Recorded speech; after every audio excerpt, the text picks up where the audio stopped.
Sandok. Okay. Buksan natin ang ating Bible sa Matthew 12, verse 33 to 37. Sa Tagalog, mas maganda. Sa English, okay lang din. Matthew, yan po ay dun sa huling-huli ng New Testament. Unang-una yan, guys, ha? Matthew. Hinalag na talaga sa uli, oh. Punta na sa Revelation, no? Matthew 12, chapter 12, verse 33 to 37. Okay, babasahin ko na po para sa inyo. Wala pa na tayong TV, oh. Hinanda ko pa naman yung pelikula. Okay lang yan. Magkakaroon tayo bago TV. 33. Verse 33. Okay, chapter 12, verse 33 to 37. Sa Tagalog. Sabi dito, O paputihin ninyo ang punong kahoy at mabuti ang bunga niyaon. O pasamain ninyo ang punong kahoy at masama ang bunga niyaon. Sapagkat ang punong kahoy ay makikilala sa pamamagitan ng kanyang bunga. Kayong lahi ng mga ulupong. Stop tayo doon, ha? Stop. Doon muna tayo sa unang verse. Ang lalim. Ang lalim mo. Mamaya, papababa natin yan.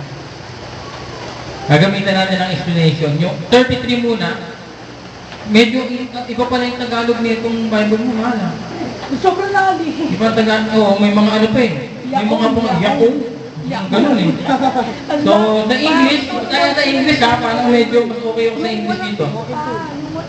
Sabi nito, either make the tree good and his fruit is good, or else make the tree corruption, and his fruit is corrupt. For the tree is known by his fruit. Ano ang ibig sabihin ng verse na ito? Ano ang sinasabing nakikilala sa bunga? Anong unang papasok sa isip mo, Kenneth, sa verse na yan? Na pag ang bunga, ang puno ay hindi mabuti, ang bunga ay bulok o pangit, di ba? Pero pag ang puno ay mabuti, ang bunga nito ay maganda at masarap kitasin, di ba?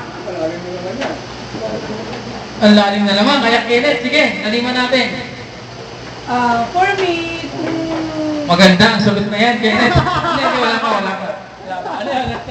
hindi, para sa akin, depende naman sa nagtatanim yan. Kung ang nagtatanim may gaano yung...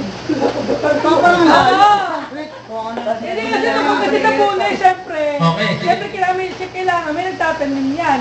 Kung ang halimbawa, yung nagtanim, meron palang sama ng loob sa puso niya, diba? Yung punong tutubo is masama din. Masama din. Parang gano'n, yung bunga nun ay Masama din. Masama din. mabuti yung nagtatanim. Kumbaga, sa pag-aalaga ng puno, kung bakit sa pag-aalaga mo sa puno na yun, syempre, pangit din ang kalalabasan nun. Good. Palakpakan natin si Kenneth. So, ano hindi di Papa, meron, no? Bunga. Nakilala ang tao kapag kasalita na. Yung sino siya. Mabunga ka. Bunga nga. Okay, basahin natin yung sumunod na verse para makita natin.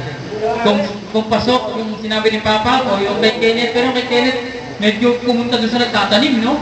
Nasisi pa yung nagtanim. Okay. So sige, sabi ka, Tagalog nga, Kenneth. Ayaw ka ba ito? Okay, basa. Wala tayong TV. Ikaw magiging TV namin. Sino nakarap sa kanila? Pwede rin. Go. Camera yun. Ayan.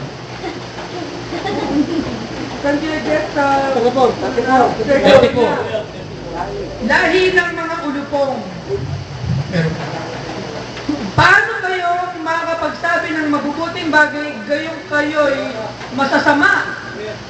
Kung ano ang nag-uumapaw sa